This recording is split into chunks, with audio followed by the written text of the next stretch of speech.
할렐루야.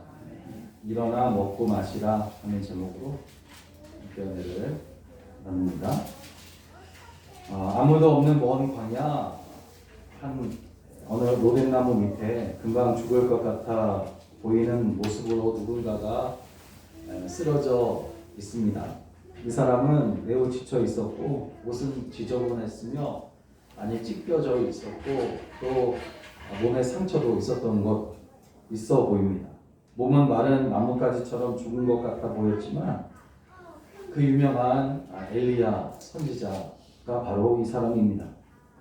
엘리야는 얼마 전까지만 해도 갈멜산에서 홀로 바알 선지자들 400명과 그리고 아세라 선지자들을 합하면 850명과 영적 전투를 벌였습니다.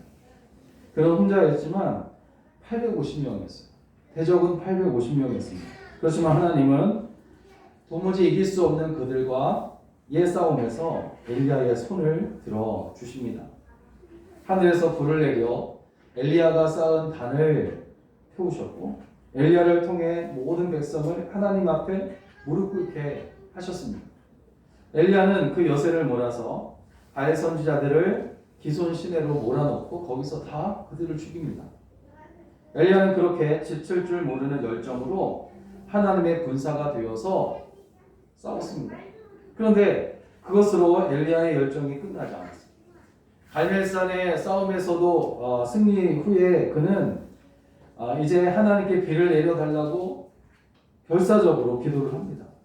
그 기도는 편안한 자리에서 편안한 의자에서 앉아가지고 하는 그런 기도가 아니었어요. 갈멜산 정상에 올라가 그곳에서 꿇어 엎드려 얼굴을 무릎 사이에 넣고 7번 간절히 기도하는데 7번을 기도했다는 것은 숫자를 채운 것이 아니라 하나님께서 받으시는 그 기도를 채웠다 그런 말입니다. 결국 하나님께서 그의 기도를 응답해 주셨고 3년 6개월 동안 내리지 않던 비를 내려 주십니다.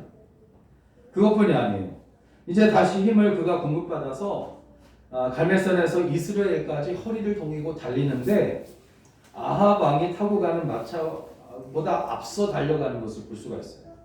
열왕기상 18장 45절 46절을 보면 조금 후에 구름과 바람이 일어나서 하늘이 캄캄해지며 큰 비가 내리는지라 아합이 마차를 타고 이스라엘로 가니 여호와의 능력이 엘리야에게 임함에 그가 허리를 동이고 이스라엘로 들어가는 곳까지 아합 앞에서 달려갔더라 그렇게 말하고 있습니다. 그런데 오늘 본문을 보니까 이렇게 하나님의 능력이 강하게 임해서 아주 열정적으로 주의 일을 했을 것 같고 또 이기기만 했을 것 같아 보이던 그에게도 그야말로 죽고 싶은 마음이 생길 정도로 아주 심각한 그런 위기가 있었다는 것을 우리는 알 수가 있어요.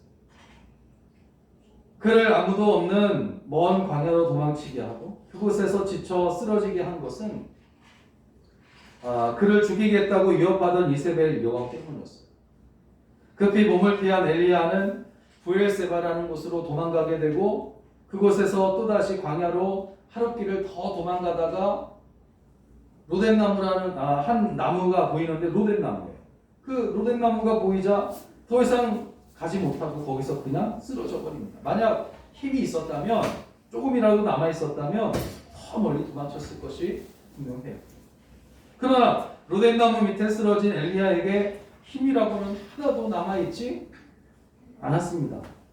4절을 보면 그때 그는 여호와여 넉넉하오니 지금 내 생명을 거두시옵소서 나는 내 조상들보다 낫지 못합니다. 여러분 이 말을 한번 들어보세요.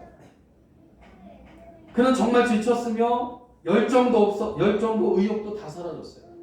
내 조상들보다 낫지 못하나이다.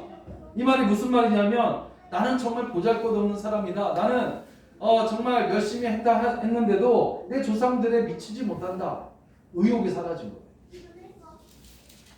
그냥 거기서 모든 것을 끝내고 싶었습니다. 그런데 그때 그곳에 하나님께서 천사를 보내시는 거예요. 그리고 그를 위로하시고 먹이심으로 다시 일어나서 이제 마저 달려갈 길을 달려가게 하시는 것을 볼 수가 있어요. 지금 우리에게는 어느 때보다도 더 하나님께서 쓰러져 있는 엘리야를 찾으사 그를 위로하시고 먹이셨던 것처럼 주님의 위로하심과 먹이시는 은혜가 정말 간절히 필요한 때가 아닌가 하는 생각을 하게 됩니다. 그렇다면 어떻게 우리가 엘리야처럼 주님으로부터 먹이시고 또 위로하시는 그 은혜로 다시 이뤄서 정말 주의 길을 걸어갈 수 있을까 하는 것입니다. 첫째는 오직 주님께만 나아가 간절히 기도해야 합니다. 인생의 문제는 힘의 문제라는 말을 여러분 들어보셨을 거예요. 숨 쉴 수 있는 것도 힘이 있어야 되고 움직일 수 있는 것도 다 힘이 있어야 되고 생각하는 것까지 이러한 힘이 있기 때문에 우리가 지금 이렇게 숨을 쉬고 그리고 세상에서 살아가고 있는 겁니다. 이런 힘이 없으면 걸을 수도 말할 수도 숨을 쉴 수도 없어요. 무엇보다 주의 뜻대로 살면서 주의 나라에 가기까지 주의 나라에까지 가기 위해서는 영적인 힘이 너무나 필요해요. 영적인 힘이 반드시 필요합니다. 그렇지만 우리는 크고 작은 일들로 인해서 금방 약해지기를 거듭하는 존재임을 인정하지 않을 수 없어요. 특히 1년이 넘도록 정말 많은 그리스도인들의 몸과 마음, 특별히 믿음이 약해져 있었음을 봅니다. 그렇지만 믿는 자에게 힘주시는 주님이 계시기에 우리는 결코 꺼지지 않는 등불이며 꺾이지 않은 나뭇가지와 같은 줄로 믿습니다. 또 마태복음 10장 22절에서 주님은 또 너희가 내 이름으로 말미암아 모든 사람에게 미움을 받을 것이나 끝까지 견디는 자는 구원을 얻으리라. 할렐루야. 그러나 여러분 여기에서 우리는 멈춰서는 안 돼요. 꺼지지 않는 등불이 주위를 밝히고 꺾이지 않은 나뭇가지에 열매가 열리듯이 우리도 주님으로부터 임하는 능력을 받아서 빛을 발하고 또 열매를 맺는 그런 성도가 더욱 되어져야 할 줄로 믿습니다. 그러면 어떻게 주님의 능력이 우리에게 임하는 것일까? 우리는 그것을 이미 너무나도 잘 알고 있어요. 바로 주님께 나아가 간절히 기도하는 것입니다. 특히 외식하는 자처럼 사람에게 보이려고 하는 그런 기도가 아니라 오직 주님께만 나아가 기도하는 것이에요. 마태복음 6장 5절 6절에 또 너희는 기도할 때에 외식하는 자와 같이 하지 말라. 그들은 사람에게 보이려고 회당과 큰 거리 어귀에서 기도하기를 좋아하느니라. 내가 진실로 너희에게 이르노니 그들은 자기 상을 이미 받았느니라. 너는 기도할 때 내 골방에 들어가 문을 닫고 은밀한 중에 계신 내 아버지께 기도하라. 은밀한 중에 보시는 내 아버지께서 갚으시리라. 그다음에 엘리야는 자신을 죽이겠다고 하는 이세벨 여왕 때문에 기도하는 것도 잊어버렸어요. 여기 오늘 보니까 엘리야가 자신의 그 아세라 바알 선지자를 죽인 그 소식을 듣고 이제 내일 내가 엘리야를 똑같이 죽이겠다 그렇게 선포를 하니까 엘리야가 무서워가지고 기도하는 것조차 잊어버린 채 도망가는 거예요. 오늘 말씀해 보니까 3절에 그가 이 형편을 보고 일어나 자기의 생명을 위해 도망하여 그랬어요. 기도하지 않았어요. 기도한 걸 잊어버린 것 같아요.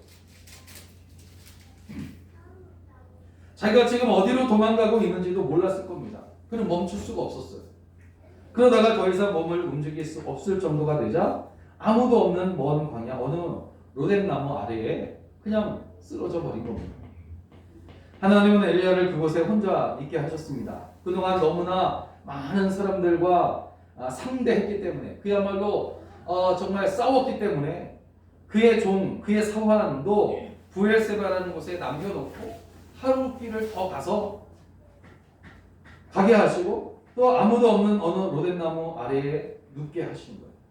그곳이 어떤 곳이냐? 안전한 곳이에요. 사람의 간섭이 없는 곳이에요. 바로 그곳에서 그는 이제 하나님과 1대1로 만난 겁니다. 마치 야곱이 약복강에서 하나님을 1대1로 만난 것처럼. 하나님은 먼저 지쳐있는 그를 위로하시고 먹이세요.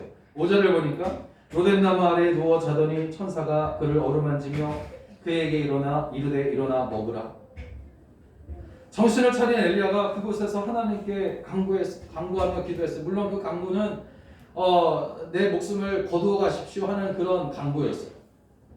그렇지만 그건 역시 기도입니다. 간구하는 것이었어요. 하나님과 대화하는 것이었어요. 그랬더니 하나님은 진짜 그렇게 하지 않으시고 그에게 오히려 힘을 공급해 주세요. 여러분의 중심에 하나님께서 주신 힘이 얼마나 남아 있습니까? 그야말로 생존하는 일 때문에 주께서 주신 힘을 거의 다 소진해 버리지는 않았는가 하는 것이에요. 다시 엎드려 구할 것을 주님의 이름으로 간절히 구하시길 바랍니다. 구하는 이에게 주신다고 했고, 찾는 이에게는 찾게 하시며 두드리는 이에게는 그 문을 열어주신다 하셨어요. 여러분, 하늘 아버지께서 또 악한 자라도 자식에게 줄 줄 알거든 하물며 하늘에 계신 너희 아버지께서 구하는 자에게 좋은 것으로 주시지 않으시겠느냐라고 말씀하십니다. 엘리야에게 로뎀나무 아래는 절망하고 죽기 위한 곳이 아니에요. 진짜 그는 그곳에 죽으려고 갔어요. 그렇지만 엘리야에게는 그런 곳이었지만 그러나 다시 일어나기 위해 주님께서 그를 위해 준비하신 곳이기도 합니다. 그에게 그곳은 하나님께 간절히 기도하는 곳이었어요. 그러므로 하나님께서 그곳까지 데리고 오신 것은 사람을 보지 말고 오직 주만 보게 하기 위함이었음을 우리는 깨달아야 됩니다.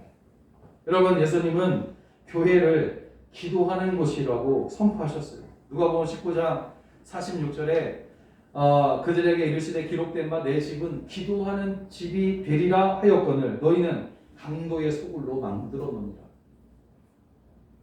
주님의 말씀대로 교회는 기도하는 곳이어야 합니다. 사람에게 보이기 위해 하는 그런 기도가 아니라 골방에 들어가 문을 닫고 은밀한 중에 계신 아버지께 기도하는 곳이 되어야 합니다. 그러므로 교회는 엘리야를 위해 준비하셨던 먼 광야 로뎀나무 아래가 되어야 하며 주님과 1대1로 만나기 위한 골방이 되어야 하는 것입니다. 올해에는 더욱 사람을 의지하며 하는 기도가 아니라 오직 주님께만 나아가 간절히 기도함으로 응답받고 모든 것에서 구원하시는 은혜로 사는 여러분 되시기를 주의 이름으로 축원합니다. 두 번째로, 주님은 천사를 보내서 어루만지시고 먹이시는데 하나님은 지친 엘리야를 위해서 천사를 딱 보내주시잖아요. 그리고 천사가 두 번 반복해서 엘리야에게 와서 한 일이 뭐냐면 첫째로 어루만지는 것이었어요. 그를 어루만져요. 5절을 두 번을 그렇게 하는데 5절에서 천사가 그를 어루만졌다 그랬고 7절에서도 여호와의 천사가 또 다시 와서 그를 어루만졌다 그렇게 말합니다. 어머니가 아이가 아프면 아픈 배나 상처 부위를 부드럽게 어루만지면서 아이의 아픔을 달래줍니다. 그러면 신기하게 아픔이 사라지잖아요. 여러분, 하나님은 천지를 말씀으로 창조하셨어요. 그러나 우리를 만드실 때는 어떻게 하십니까? 친히 손으로 흙을 빚어서 만드시는 거예요. 때문에 우리가 힘들고 지칠 때에 우리를 만드신 손으로 몸과 마음을 어루만지는 사랑이 우리에게 필요한 것을 주님은 누구보다도 잘 아세요. 아이들이 예수님께 왔을 때 일일이 그 아이들을 안아주시는데 그것은 그 아이들을 어루만지신 겁니다. 또 마태복음 8장 14절 15절을 보면 예수께서 베드로의 집에 들어가서 그의 장모가 열병으로 앓아 누운 것을 보시고 그의 손을 만지시니 열병이 떠나가고 여인이 일어나서 예수께 수종들더라. 그렇게 나왔어요. 그런 것을 보면 이 베드로의 장모의 열병은 어루만져서 사랑의 온기가, 예수님의 그 사랑의 온기가 그녀에게 전달되어야만 나을 수 있는 병이라는 것을 알 수가 있어요. 여러분, 주님은 말씀으로 우리를 어루만져 주시고 간절히 기도할 때에 상처를 어루만져 주심으로 성령의 온기를 우리로 하여금 느끼게 하시는 줄로 믿습니다. 그렇게 우리에게 다시 일어설 수 있는 힘을 그렇게 주시는 거예요.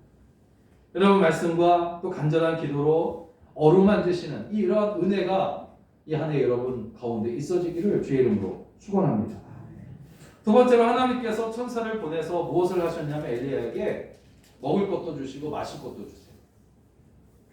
한마디로 먹이셨다는 거죠. 이런 어루만지는 것은 우리의 영혼을 위한 것이라면 하나님은 우리의 육신을 위해서는 먹을 것을 주심으로 기도를 회복시켜 주셔요. 하나님은 우리의 몸이 음식을 먹어야 힘을 얻을 수 있도록 만드셨습니다. 그래서 지쳐 쓰러져 있는 엘리야에게 천사를 보내가지고 숯불에 구운 떡과 물을 주십니다. 먹은 후에 자게 하십니다. 그리고 깨어나게 하세요. 그리고 또다시 떡을 먹이시고 물을 또 마시게 해요. 19장 5절에서 7절을 보니까 로뎀나무 아래에 누워 자더니 천사가 그를 어루만지며 그에게 이르되 일어나서 먹으라 하는지라. 본즉 머리맡에 숯불에 구운 떡과 한 병 물이 있더라. 이에 먹고 마시고 다시 누웠더니 여호와의 천사가 또 다시 와서 어루만지며 이르되 일어나 먹으라. 내가 갈 길을 다 가지 못할까 하노라 하는지라. 먹을 것을 주시는 이유가 여기 있죠.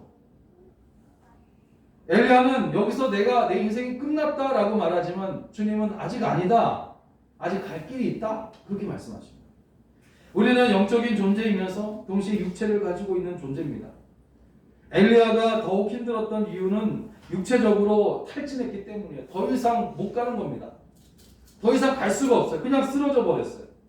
8절을 보니까 이에 일어나 먹고 마시고 그 음식물을 내 힘을 의지하여 40주 40야를 가서 하나님의 산 호렙에 이르니라. 저는 이 말씀이 너무나 신기한 거죠. 얼마나 많은 음식을 주셨으면 40주 40야 그 두 끼 먹은 거 가지고 40주 40야를 달려가냐 이 말이에요. 하나님께서 하시려고 하시니까 이런 일이 일어나는 거예요. 그럼 이 말씀에서 우리는 하나님의 우리에 대한 사랑의 그 섬세하심과 지쳐있는 우리를 다루시는 지혜를 알 수 있습니다. 하나님은 엘리야에게 무엇을 필요한지를 정확하게 아시고 계셨어요. 그에게 필요한 것은 떡이요 물이요 그리고 어루만지는 것이요. 그 사랑입니다. 그래서 하나님은 천사를 엘리야에게 보내셔서 먹을 것을 주시고 그를 어루만져 주세요. 사랑해 주시고 육체의 기력을 회복시켜 주시는 거예요. 그러니까 그가 40주 40야를 겨우 두 끼 먹고 달려갔다는 것은 우리가 도무지 이해가 가지 않는 그런 부분이지만 그러나 주님의 사랑이 거기에 입혀지게 될 때에 그 일은 가능하게 되지 않았을까 하는 생각을 또 우리가 생각해 보는 거죠. 여러분, 하나님은 천지를 말씀으로 창조하셨지만 우리를 만드실 때에는 모양을 구상하시고 손으로 빚으셨어요. 아무렇게나 그냥 조물딱조물딱해서 만드시지는 않으셨을 거예요. 때문에 하나님은 우리에게 힘을 공급해 주는 원리를 아시는데 바로 그것은 어루만지시고 먹이시는 거예요. 그래서 천사를 보내요. 엘리야의 몸을 엘리야를 어루만지시고 그 마음을 어루만지시고 그의 육체를 회복시키시고 그의 마음까지도 회복시켜 주신 것처럼 우리가 지쳐 있을 때에 우리의 영혼을 말씀의 손으로 우리를 어루만져 주시고 간절히 기도할 때에 필요한 것을 우리에게 주심으로 우리로 하여금 삶에서 배부르게 하시는 줄로 믿으시기 바랍니다. 그러므로 무엇을 구할 때에 주님의 손으로 나를 어루만져 주시옵소서. 이 한 해에도 가정과 사업장과 일터를 만지셔서 형통하게 하심을 나로 경험하게 하시옵소서. 무엇보다 주님의 변화시키는 그 놀라운 손길이 믿지 않는 자들에게 또는 낙심되어 있는 자들에게 다 그들 모두가 예수 믿고 구원받게 하시옵소서.